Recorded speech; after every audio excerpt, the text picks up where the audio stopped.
Class 12 की biology पढ़ रहे हैं और जिसका आज का वीडियो जो है वो है कृत्रिम कायिक प्रवर्धन। इसके पहले अगर हम बात करें तो इसके पहले हम लोगों ने अलग अलग पार्ट को डिस्कस कर लिया है, पढ़ लिया है। आज का जो पार्ट है वो है कृत्रिम कायिक प्रवर्धन। तो हम लोग एक बार देखते हैं कि कृत्रिम कायिक प्रवर्धन कैसे होता है। कृत्रिम कायिक प्रवर्धन आप जानते हैं कि पौधे की यह क्षमता होती है कि वह प्राकृतिक प्रवर्धन में हमने आपसे बताया था कृत्रिम कायिक प्रवर्धन, ठीक, या कायिक जनन छोड़ देते हैं, कृत्रिम कायिक जनन। इसके आगे बढ़ते हैं तो इसमें आपने पढ़ा था कि इसके पहले प्राकृतिक प्रवर्धन में या प्राकृतिक कायिक जनन में, जिसमें हम लोगों ने बताया था पौधे के 3 पार्ट होते हैं, जड़, तना, पत्ती, जिसकी ये क्षमता होती है उसके ऊपर छोटे छोटे बड़ आ जाते हैं जो कलियां विकसित होकर के नए नए पौधे का रूप ले लेते हैं। कल हमने इस वीडियो के बारे में पूरी तरह से डिस्कस किया था। अगर आपने इस वीडियो को नहीं देखा तो उस वीडियो को अवश्य देख लें। कायिक प्रवर्धन की बात हो रही थी। कृत्रिम कायिक प्रवर्धन 3 प्रकार के होते हैं या कृत्रिम कायिक जनन 3 प्रकार से होते हैं। पहले को हम लोग कहते हैं कटिंग। क्या कहते हैं? कटिंग। तो एक सेकेंड, तो सबसे पहले हम लोग अगर बात कर लें तो पहले को हम लोग कहते हैं कलम लगाना, जिसे कटिंग कहते हैं। क्या कहते हैं? कलम लगाना। कलम लगाना और इंग्लिश में से कहते हैं कटिंग। कटिंग। क्लियर? अगर आप यूपी बोर्ड इंग्लिश मीडियम के भी स्टूडेंट हैं तो आप इस वीडियो को ना देखें। आपके लिए मैं सजेस्ट करूंगा कि आप चैनल पे देखेंगे सीबीएसई बोर्ड की भी क्लास चल रही है। यूपी बोर्ड इंग्लिश मीडियम के अगर आप स्टूडेंट हैं तो आप वो वीडियो देखिए जो सीबीएसई बोर्ड की चल रही है। चूंकि एनसीईआरटी दोनों जगह चलती है, दोनों जगह प्रदीप पब्लिकेशन या एबीसी पब्लिकेशन या अरिहंत पब्लिकेशन, इन्हीं की बुकें चलाई जाती हैं। तो आप अगर मेरे साथ पढ़ना चाहते हैं तो आप सीबीएसई बोर्ड वाली वीडियो देखिए, आपको मजा भी आएगा और आपको अच्छा भी लगेगा और आपके अकॉर्डिंग वो बहुत, जो कि बोथ लैंग्वेज में, हिंदी इंग्लिश में, तो आपको समझने में किसी प्रकार की कोई प्रॉब्लम नहीं हो। क्लियर? यहाँ पे मोस्टली ज्यादा बेस्ड होगा हिंदी बेस पे, इसलिए थोड़ी सी आपको यहाँ पे प्रॉब्लम आ सकती है। आगे बात करते हैं हम लोग कलम लगाना में। कलम लगाना एक पार्ट है। इसके पहले हम लोगों ने पढ़ा था पौधे का जो हिस्सा है, जैसे कि ये जड़ है, तना है, ठीक, जड़ है, तना है और पत्ती, 3 हिस्से होते हैं। ऐसा हम लोगों ने पिछली बार ही पढ़ लिया था। कौन सा पौधा पेड़ होता है? तो इस पौधे में जब हमने देखा कि जड़, तना, पत्ती, तो जड़ का जैसे हमने पढ़ा कि जड़ में क्या होती है, जैसे स्वीट पोटैटो है। स्वीट पोटैटो मतलब इसे कहते हैं शकरकंद। शकरकंद। तो शकरकंद का जो हिस्सा होता है, जो रूट होती है, वो रूट इस तरह से कुछ विकसित हो जाती हैं और रूट विकसित होकर के स्पाइंडल शेप लगभग होती हैं, इसलिए डेवलप कर जाती हैं। डिफरेंट टाइप की बड होती हैं और डिफरेंट टाइप की बड जर्मिनेट करके डिफरेंट लीफलेट बना लेती हैं और वहीं से नए प्लांट का जर्मिनेशन होता है। मैं आपको बता रहा हूँ। सेकेंड आपका स्टेम का पार्ट है। पहले एक को समझ लेते हैं। अब हमें कटिंग की आवश्यकता क्यों पड़ी, हम कटिंग क्यों करने लगे? ये तो ऑलरेडी जब डेवलप हो जाता था, हम लोगों ने पीछे पढ़ा था नेचुरल मेथड में, रूट है डेवलप करी जाती है। देखिए, अगर हम इसमें कटिंग ना करें तो इन पूरे पार्ट को हमको यूज करना पड़ेगा प्लांट के जर्मिनेशन के लिए। क्लियर? अगर हम कटिंग का मेथड जानते हैं तो इसे हम थोड़ा सा पार्ट यूज करके भी जर्मिनेट करा सकते हैं। जैसे कि मान लो कि यहाँ पे एक हमको बड दिख रही है तो हम इस पार्ट को ऐसे कट कर देंगे। हमको दूसरा पार्ट दिख रहा है तो हम इस बड को कट कर देंगे और हम इस पार्ट को ऐसे काटेंगे तो हमको इसमें कोई नियम नहीं है कि आपको इस सेक्शन को ऐसे काटना है, ऐसा कोई नियम नहीं है। हाँ, बस इतना याद रखना है कि आपको बड होना चाहिए, कलियां होनी चाहिए जहां से वो प्लांट विकसित करेगा। ठीक, तो एडवेंटिशियस बेड के अकॉर्डिंग, बड के अकॉर्डिंग 1 2 3 4 हमने इसको कितने पीस में कट कर दिए? 4 पीस में कट कर दिए। मैंने कल आपको पोटैटो का एग्जांपल बताया था, उसे कट करके भी बोया जाता है। अब क्या हुआ, हमने देखा जब कट किया तो हमने देखा कि यह सेक्शन जो था, यहाँ पे रेडिश पैचेज थे जो कि ऊपर से इस गंजी में नहीं दिखता था। आपने आलू को कट किया होगा अक्सर, तो देखा होगा कि आलू के अंदर जो पोटैटो होती है, पोटैटो के अंदर, आलू के अंदर, उसमें ये आलू है, इसे यहाँ पे छोटे छोटे ऐसे ड्रॉप के रूप में बहुत सारे क्या दिखाई पड़ते हैं? रेडिश कलर के स्पॉट दिखाई पड़ते हैं, यानी ये इन्फेक्टेड पीस है। और उसी तरह से जब हमको यहाँ पे इन्फेक्टेड पीस नजर आई तो हम क्या काम करेंगे? इसका सिलेक्शन करके इसे रिमूव आउट कर देंगे। बाकी इतने पार्ट को अगर हम इसको ऐसे ही बोते तो हमें हमारी पूरी गंजी क्या होती? खराब हो जाती, यानी पूरी शकरकंद हमारी खराब हो जाती। लेकिन हमने जब इसे कट करने की कोशिश किया तो हमको 1 2 3 पार्ट इसमें से मिल गए, जिसे हम जर्मिनेट करा के न्यू प्लांट विकसित कर सकते हैं। अब इस बात की इंपॉर्टेंस को आप समझ गए होंगे मुझे लगता है। अब बात करते हैं, जैसे कि मान लो हमने कटिंग कर ली, कटिंग करने के बाद हमने इसकी सोइंग कर दी, तो न्यूट्रिएंट उतना ही चाहिए जब तक कि प्लांट ग्रो करके उसके रूट और स्टेम डेवलप ना कर जाए, उतना ही पौधे को न्यूट्रिएंट की आवश्यकता होती है। आप देखते हैं छोटी सी सरसों होती है, वह सरसों छोटी सी सरसों डेवलप करके इतना बड़ा पौधा बनाती है। आम का बीज छोटा सा होता है लेकिन डेवलप करके बहुत बड़ा होता है। पीपल का वृक्ष की जो सीड होती है बहुत छोटी होती है लेकिन डेवलप करके बहुत विशाल पौधा बनता है। ये सभी कारण इसलिए होते हैं क्योंकि आपको पता होगा कि जब पौधा जर्मिनेट कर जाता है, रूट जो है रेडिकल का एक प्लेस होता है, उससे रूट बन जाता है, प्यूम्यूल से क्या बन जाता है, सीड बन जाता है, स्टेम बन जाता है, शूट बन जाता है। तो अब ये डेवलप करके जो पौधा है ये डेवलप कर गया और डेवलप करके नए नए पौधे को विकसित कर दिया। तो इस प्रकार से हमारी कटिंग कंप्लीट हो गई। इससे हमको फायदा क्या हुआ, हम डिजीज फ्री पौधे को सेलेक्ट कर सकते हैं, यानी जिसमें रोग ना हो उस पौधे को हम चयन कर सकते हैं। क्लियर, कोई दिक्कत? आगे बढ़े। सेकेंड पार्ट आपका है, अगर हम सेकेंड पार्ट की बात करते हैं तो सेकेंड पार्ट आपका स्टेम आ जाता है। अब स्टेम में हम एग्जांपल थोड़ा सा चेंज करेंगे और स्टेम का एग्जांपल हमने ले लिया, सपोज करिए गन्ने का। आपने गन्ना देखा होगा, सपोज करते हैं ये गन्ना है। इस गन्ने के आप देखे होते हैं छोटे छोटे पीस होते हैं, ठीक, जो नेचुरल मेथड से बने होते हैं, हमको बनाना नहीं पड़ता है। अब ये छोटे छोटे पीस जो होते हैं, मान लेते हैं कि इसमें अपोजिट साइड में आई पाई जाती है जिसे हम बड कहते हैं, यहाँ पे बड पाई जाती है अपोजिट डायरेक्शन में। हमने क्या काम किया कि इस पौधे को हमको कट करके लगाना है। हमने अगर इसको पूरा लगा देंगे तो इस दो समस्याएं खड़ी होने वाली। दो समस्याएं कौन से आएंगी आप सोचिए खाली। जो रूट का हिस्सा होगा यहाँ पे, ये पौधा बहुत धीरे जर्मिनेट करेगा क्योंकि ये बहुत रूट की तरफ है, ठीक है, इसमें जर्मिनेशन पॉइंट कम होगी। और जो ग्रोइंग बड है, ग्रोइंग बड इधर है स्टेम साइड में, तो इधर ग्रोइंग बड ज्यादा पाई जाती है, ज्यादा विकसित कर लेगा। ठीक, यहाँ पे एक साथ दो दो तीन तीन कलियां निकल रही हैं, यहाँ पे दो कलियां तीन कलियां निकल रही हैं, यहाँ सपोज करते हैं दो कली निकली, यहाँ पे दो निकली, लेकिन यहाँ पे आकर के एक कली निकली। जब आप इसे खेत में सोइंग कर दिए, सोइंग करने के बाद क्या हुआ कि अगर इस तरह से, तो कहीं पे गन्ना आपकी ज्यादा हो गई, कहीं पे गन्ना क्या हो गई, कम हो गई। ऐसी स्थिति में कहीं पे उसमें समस्या क्या खड़ी हुई, उसको छाया नहीं मिल रही, उसको न्यूट्रिएंट नहीं मिल रहे हैं, उसको धूप नहीं मिल रही है। ऐसी कंडीशन में ये प्लांट क्या हुआ, सूख गया। और कहीं पे स्पेस ज्यादा होने की वजह से वहां पे खरपतवार उसके ऊपर चढ़ गए, तो ऐसी स्थिति में हमारी फसल बर्बाद हो सकती है। हमको क्या चाहिए, को पौधे को चयन करना था। हम क्या काम करते हैं, इसको छोटे छोटे पीस में कट कर देते हैं। क्या करते हैं, छोटे छोटे पीस में कट कर देते हैं, एक टुकड़ा, दो टुकड़ा, तीन टुकड़ा। हमने तीन टुकड़े में इसको कट कर दिया। जब हमने इसको कट किया तो हमने देखा कि इसके अंदर क्या था कि बहुत सारे डिजीज वाले पौधे थे, यानी इसमें रोग लगा हुआ था। हम इसको अलग निकाल दिए, इसका चयन कर दिए कि खराब है, इसको अलग निकाल दिए। बाकी हमने तीन पीस को सोइंग की। अब क्या हुआ कि ए पार्ट हो सकता है मिक्सअप हो जाएगी, क्योंकि एक ही गन्ना तो वो नहीं कि जब खेती करेंगे बहुत सारे गन्ने को यूज करेंगे तो उसमें सबका पार्ट मिक्सअप हो जाता है और इजिली से आपके खेत में बराबर डिस्ट्रीब्यूशन होता है, बराबर मात्रा में इसका फैलाव होता है और अच्छी तरह से आपकी फसल तैयार होती है। तो इस प्रकार के जो मेथड होते हैं एक किए जाते हैं।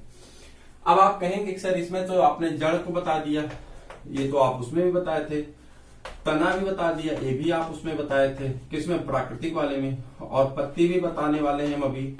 तो आप कहेंगे पत्ती भी आपने बताया था। जी, हमने तीनों को बताया था। पत्ती में भी वही हम एग्जाम्पल बताएंगे जो वहां पे हम बताए थे। कंडीशन ये है बस उसमें वो अपने आप जब उगता है, इसमें हम अपनी इच्छा से उगाते हैं, बस इतना है। कृत्रिम मतलब हमारी इच्छाओं के अनुसार काम करना है, उसमें वो प्राकृतिक रूप से उगता है। इसमें हम कहते हैं नहीं बेटा तुमको उगना है, उगो, बस इतना अंतर। क्लियर।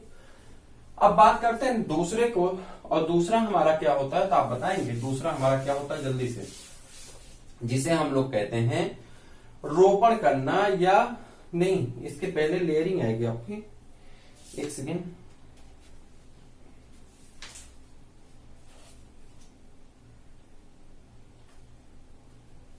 दाब लगाना। दूसरा क्या है, दूसरा है दाब लगाना। दाब लगाना कहते हैं लेयरिंग। लेयरिंग का मतलब होता है, जैसे यह दो प्रकार से होता है या एक प्रकार से समझ लेते हैं। जो लेयरिंग होती है, एक पौधा है, इस पौधे का ये तने का हिस्सा है और इस तने के हिस्से में क्या हुआ कि पौधा का हिस्सा है, और इसमें क्या हुआ कि ये आगे जो हर्बेशियस प्लांट होते हैं, हर्बेशियस प्लांट मतलब शाकी पौधे होते हैं, तो आप जानते हैं शाकी पौधे किसे कहते हैं? शाकी पौधे ऐसे पौधों को कहते हैं जो पौधा मुलायम होता है, हरे हरे तने पाए जाते हैं, जिसमें खुद से फोटोसिंथेसिस करने की यानी प्रकाश संश्लेषण करने की क्षमता पाई जाती है। तो जो शाकीय पौधे होते हैं, ये शाकीय तने क्या काम करते हैं, जब बरसात होती है तो झुक जाते हैं और झुक करके ऐसे गिर गए। जब गिर गए तो यहाँ पे मिट्टी बह करके आती है, इनके ऊपर चढ़ जाती है। जैसे कि आपने देखा होगा, आपके पास गेंदा का फूल लगा होगा, जब आप लगाते हैं गेंदा का फूल तो इस प्रकार से गिर जाता है और उसके गिरे हुए पार्ट में जड़ विकसित हो जाती है। जब जड़ विकसित हो जाती है तो इसे आप क्या काम करिए, पेरेंट बॉडी से अलग कर दीजिए। जो उसके माता पिता की बॉडी है, जिसके शरीर में उगा है, उसको अलग करके उसको दूसरे प्लेस पे लगा दीजिए, एक नया पौधा बन जाता है। इसी प्रकार के पौधे को हम क्या कहते हैं, दाब लगाना। कभी कभी यहाँ पे हम खुद ले जा करके नम मिट्टी डाल करके खुद ही अपने से उसको गिरा देते हैं, फिर उसके ऊपर मिट्टी डाल करके पानी डाल देते हैं, नमयुक्त मिट्टी डाल देते हैं, जड़ विकसित हो जाती है। अब एक ही पौधे में मान लो कैसे जड़ विकसित हो गई, कई तने हैं, तो एक ही पौधे से हम 10-20 पौधे बना सकते हैं और इसमें आराम से किसी प्रकार की समस्या नहीं होगी। जैसे ये जड़ विकसित हो गई जिसको हम 2 सेक्शन कर सकते हैं। अगर हमने इसको यहां तक दफनाया था तो यहाँ पे एक जड़ विकसित हो गई, हमने इसका एक सेक्शन यहाँ से कट करके निकाल लिया, ये सेक्शन फिर जर्मिनेट कर गया, हमने इस सेक्शन को कट कर लिया, इसका तो यहाँ हम 3 सेक्शन चाहें तो कर सकते हैं। इस प्रकार से एक पौधे के अंदर दाब लगा के हम नए नए उसकी प्रोजनी यानी नए नए उसके पौधे विकसित कर सकते हैं। इस प्रकार की प्रोसेस को हम लोग क्या कहते हैं, दाब लगाना। तीसरा मेथड होता है जिसका नाम होता है दाब लगाने के बाद ग्राफ्टिंग करना, और ग्राफ्टिंग को हम लोग कहते हैं रोपण करना। क्या कहते हैं,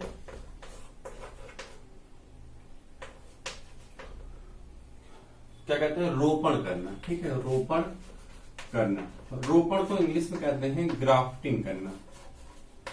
ग्राफ्टिंग का मतलब होता है कि पौधे का 2 हिस्सा लेते हैं, एक में जड़ रहती है और एक में जड़ नहीं रहती है। इन दोनों हिस्सों को हमको आपस में जोड़ देना है। यह दूसरे पौधे का हिस्सा है और यह दूसरे पौधे का हिस्सा है। क्लियर। अब इन दोनों पौधों के हिस्से को जोड़ना, जैसे सपोज कर लेते हैं कि यह एक दशहरी का पौधा है, हमारे पास अब हमारी लालच बढ़ती जा रही। अभी तक हमने क्या काम किया, पौधे को ऐसे लगा देते थे, फिर हमने कटिंग करना शुरू किया, कलम लगाना, तो हमको लाभ मिला, फिर हमने दाब लगा करके लाभ ले ली। अब हमारी लालच बढ़ रही, हमें ऐसा कोई पौधा मिल जाता जिसमें लकड़ी भी अच्छी होती, रोग भी नहीं लगता और फल भी बहुत अच्छे मिलते। ठीक, या हमको मतलब अच्छी क्वालिटी की तरफ हम भागना शुरू कर दिए। जब हम अच्छी क्वालिटी की तरफ भागना शुरू करते हैं तो हमको पता चलता है कि यहाँ पे जो हमको पौधा मिल रहा है उस पौधे के अंदर 2 की क्षमता पाई जाती है। एक क्या है, ये दशहरी पौधा है, आम का ये दशहरी है, जो लोग दशहरी खाए होंगे वो जानते होंगे, ये दशहरी है। ठीक, और ये कौन सा है, जल्दी बताइए, देसी है। ठीक, देसी पौधा आप जानते हैं कि इसकी लकड़ी, जो देसी लोग होते हैं शरीर से बहुत मजबूत स्ट्रांग होते हैं, और जो विदेशी होते हैं या कहते शहराती होते हैं वो देखने में तो बहुत अच्छे लगते हैं लेकिन कमजोर होते हैं, रोगी होते हैं। ठीक है, ऐसा कुछ नहीं है, ये बस मैं मजाक की बात कर रहा था, कोई अपने ऊपर ना ले। तो जो दशहरी है, यहाँ पौधे की बात हो रही है, तो जो दशहरी पौधा है ये वाकई रोगी पौधा होता है, इसमें रोग बहुत ज्यादा लगते हैं, और जो देसी पौधा होता है उसमें रोग कम लगते हैं। जो दशहरी पौधा होता है उसका फल बहुत अच्छा होता है, लेकिन जो देसी पौधा होता है इसका फल अच्छा नहीं होता है। अब हमें ऐसा पौधा चाहिए जिसमें रोग ना लगे और अच्छा फल भी हो। हम क्या काम करेंगे, दोनों आम के पौधे हैं, हम दोनों को कहेंगे भैया आपस में मिल जाते हैं अगर दोनों, तो हमारा काम आसान हो जाता है। हम क्या काम करेंगे, इन दोनों को, एक सेकंड रुक जाइए, मिलाने की कोशिश करेंगे। इनको मिलाने के लिए थोड़ा मेहनत करना पड़ेगा ना, दोनों पार्टी को पटाना पड़ेगा तब न मिलेंगे। तो यह एक हिस्सा था किसका, देसी वाले का, और इस देसी वाले हिस्से में हमने क्या काम कर दिया, जो यहाँ का हिस्सा था किसका, दूसरे को, इन दोनों को मिला दिया। जो नीचे का हिस्सा होता है जिसमें जड़ भी पाई जाती है उसे स्टॉक कहते हैं। याद रखिएगा, ये देसी वोसी नहीं लिखा जाता है, ये सब लिखा नहीं जाता, बस हम समझाने के लिए कहे हैं। इसे स्टॉक कहते हैं और इसको कहते हैं सियान। क्लियर। तो इसे स्टॉक और सियान याद रखिएगा, प्रश्न पूछा जाता है। जिसमें जड़ पाई जाती है उसे स्टॉक कहते हैं, जिसमें जड़ नहीं पाई जाती उसे सियान कहते हैं। ये दशहरी का हिस्सा है, ये देसी का हिस्सा है। अब फल फूल इसमें लगने वाले हैं, लेकिन लकड़ी का जो स्टेम का जो बोटा का निर्माण होने वाला है पौधे का, वो इससे निर्माण होने वाला है। इस प्रकार हमें एक ही पौधे में दो प्रकार के पौधे मिल जाते हैं, यानी एक ही पौधे में दो पौधे के गुण मिल जाते हैं।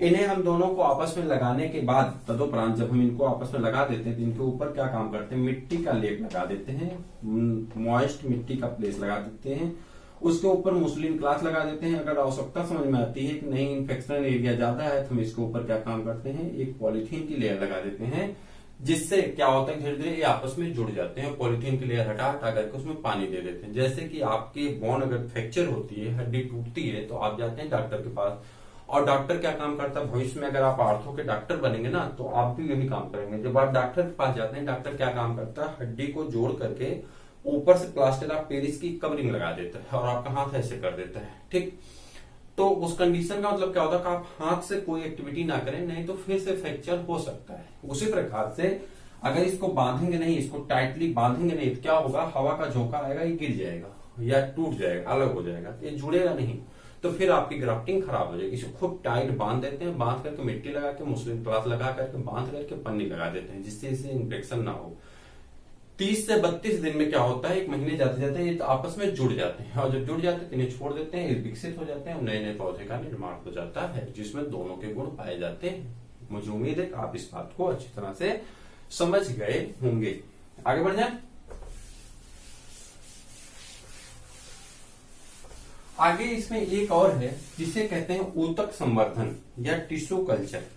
ठीक, तो ये थोड़ा सा बहुत इंपॉर्टेंट है, इसे माइक्रो प्रोपेगेशन भी कहते हैं। क्या कहते हैं, माइक्रो प्रोपेगेशन।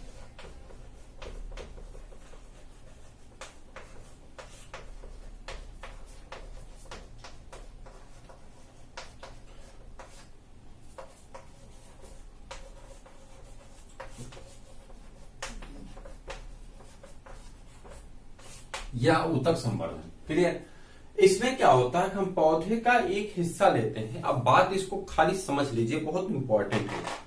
इसको पूरी तरह से हम कहां पे करते हैं, नर्सरी में करते हैं। क्योंकि नर्सरी में हमें ऐसी चीजें मिल जाती हैं, हम वहां पे परखनली में इसको जमा करता है, परखनली में इसको जमाते हैं, जमा करके लगाते हैं। इसे खेती में नहीं किया जाता, इसे मुख्यतः नर्सरी में किया जाता है। जैसे बात करते हैं इसको, जैसे एक पौधा है, सपोज करते हैं कि आम का कोई या किसी का पौधा है। इस पौधे में क्या हुआ कि ग्रोइंग बड होगी, ऊपर की जो कलियां नई नई कलियां विकसित होती हैं उसे ग्रोइंग बड कहते हैं। आप देखते हैं हर साल पत्ते, नए नए पत्ते, नई नई कलियां निकलती रहती हैं। उस हिस्से को कट कर लेते हैं, कट करके क्या काम करते हैं, परखनली में डाल देते हैं।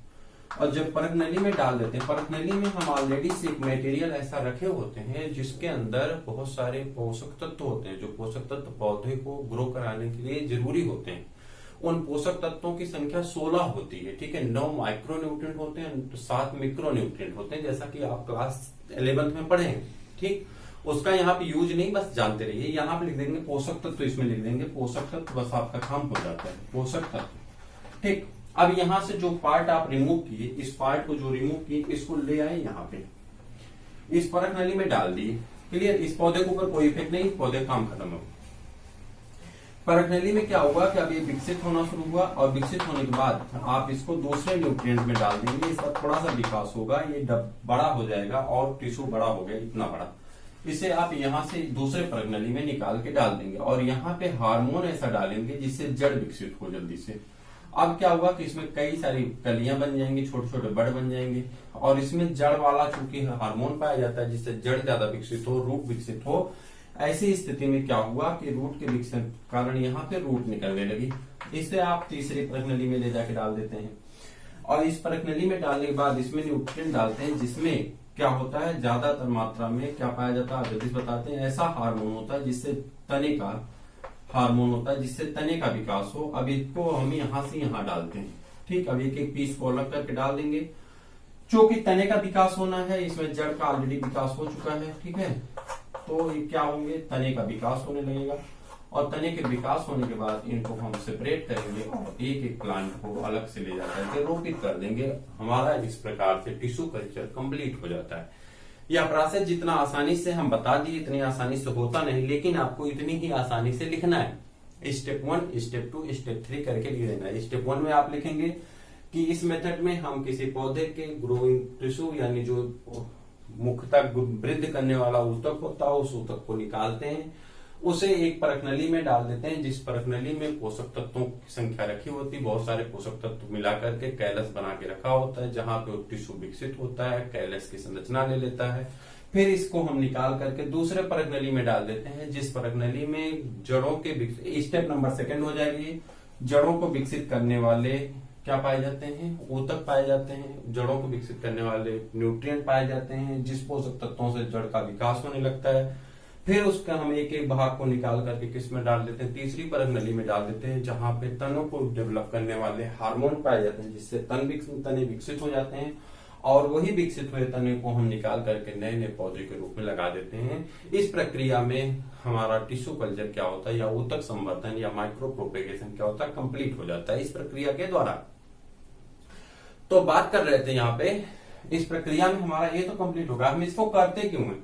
इसको करने से हमें 3 प्रॉफिट होती है। सबसे बड़ी प्रॉफिट ये होती है कि हमें रोग मुक्त पौधा मिल जाता है जिसमें रोग नहीं होता। दूसरा पौधा ऐसा मिल जाता है जिसमें ना तो जड़ का यूज करना ना तो तने का यूज करना, इस पौधे के ऊपर जो पेरेंट बॉडी कोई प्रभाव नहीं पड़ा और हम आसानी से एक साथ में छोटे से टुकड़े से बहुत बड़ा पौधा, बहुत ज्यादा पौधा पर तैयार कर लेते हैं। और तीसरा, इसमें किसी सीजन का कोई महत्व नहीं होता है, किसी भी सीजन में हम इसे विकसित कर सकते हैं, क्योंकि ये लैब में होता है और लैब में सीजन की जरूरत जैसी होगी वैसे हम टेम्परेचर को मेंटेन कर सकते हैं। आप अपने घरों पे भी टेम्परेचर मेंटेन करते हैं। ठंडी के दिनों में आप गर्मी का माहौल बना लेते हैं अपने घरों में, और गर्मी के दिनों में आप ठंडी एसी लगा करके ठंडी का माहौल बना लेते हैं। तो लैब में भी कुछ उस तरह की चीजें लगा दी जाती हैं जिससे कम ही समय में ज्यादा पौधे विकसित किए जा सकते हैं, पहला लाभ। दूसरा लाभ, रोग मुक्त पौधा हो जाता है। तीसरा लाभ जो होता है, इसे हम किसी भी सीजन की कोई आवश्यकता नहीं होती। मुझे उम्मीद है कि ये पूरी चीजें आपको अच्छी तरह से समझ में आ गई हैं, आपको इन सब हेडिंग में किसी प्रकार की कोई समस्या नहीं है। तो मैं बात कर रहा था आपको, अगर आपको समझ में आ गया तो अपने दोस्तों को शेयर कर दीजिए, लाइक कर लीजिए, सब्सक्राइब कर दीजिए, और आगे आपको वीडियोज मिलते रहेंगे। अगर चैनल पे नए हैं तो चैनल को ज्वाइन कर लीजिए। हाँ, बात एक और कर रहे थे हम, कल आपकी जो टॉपिक होगी वो होगी लैंगिक जनन, तो देखना ना भूलें और अपने दोस्तों को बताना भी ना भूलें। फिर हम लोग मिलते हैं कल, तब तक के लिए इजाजत दीजिए, नमस्कार।